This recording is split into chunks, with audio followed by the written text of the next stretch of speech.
আচ্ছা, আমরা আমাদের পরের প্রশ্ন আসছি। এই প্রশ্নটা অনেকেই উত্তর করতে পারো না, এটা আমি জানি। কারণ হচ্ছে তোমাদের মধ্যে না একটা টেন্ডেন্সি নাই যে প্রশ্ন ব্যাংকগুলো একবার আগে থেকে সলভ করে রাখার। সোডা খার এটা কিন্তু কুয়েট অ্যাডমিশন টেস্টের একটা স্পেশালিটি। এই সোডা খার নামটা দিয়ে না প্রশ্নের আগেও এসেছে। তো তুমি ভাই আজীবন তপস্যা করো, তুমি সোডা খারের সংকেত জানো না, এই প্রবলেম তুমি আজীবন তপস্যা করেও সলভ করতে পারবে না। সহজ কথা একদম। তুমি ধ্যান করছো বসে থেকে, কিন্তু তুমি সোডা খারের হিসাব জানো না, সংকেতই জানো না, কাজ হবে কোনোভাবেই হবে না।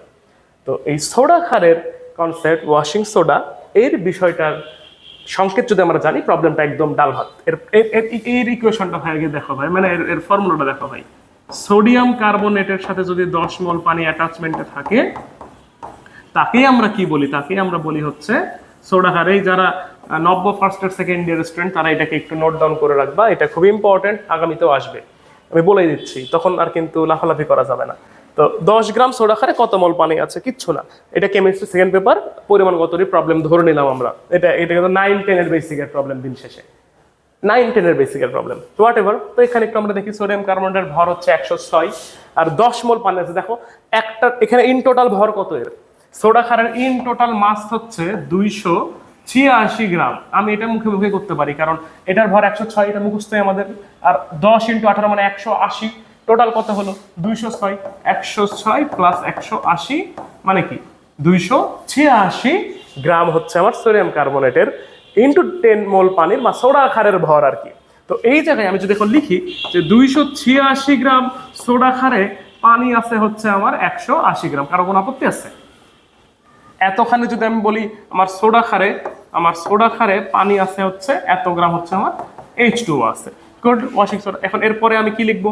এরপরে আর কিচ্ছু লেখার নাই আমার, এরপরে সরাসরি লিখবো হচ্ছে আমি 10 গ্রামে কত গ্রাম পানি আছে। 10 গ্রাম ওয়াশিং সোডাতে পানি আছে হচ্ছে আমার 180 ইন্টু 10 ডিভাইডেড বাই 286 গ্রাম। গ্রাম আসুক, একটু দেখি হিসাব করি একটু। 180 ইন্টু 10 বাই 286, আমার উত্তর আসছে হচ্ছে 6.29 গ্রাম। মোল বের করতে হবে, কোনো বিষয়, এটা করে দিতে হবে। এরপরে আবার N of H2O, মোলটা কত হবে?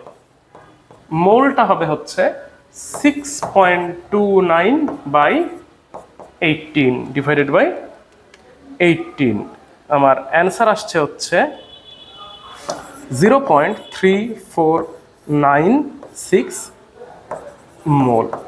এটাই হচ্ছে আমার এই প্রশ্নের উত্তর। কোনো প্রবলেমে যদি বুঝতে না পারো বা সলভ যদি ক্লিয়ার না হয়, তাহলে একটু অবশ্যই জানাবো আমাকে, আর কোনো ভুল থাকলে অবশ্যই নোট করে দিও। ঠিক আছে, আমরা আমাদের পরের প্রশ্নটা দেখি।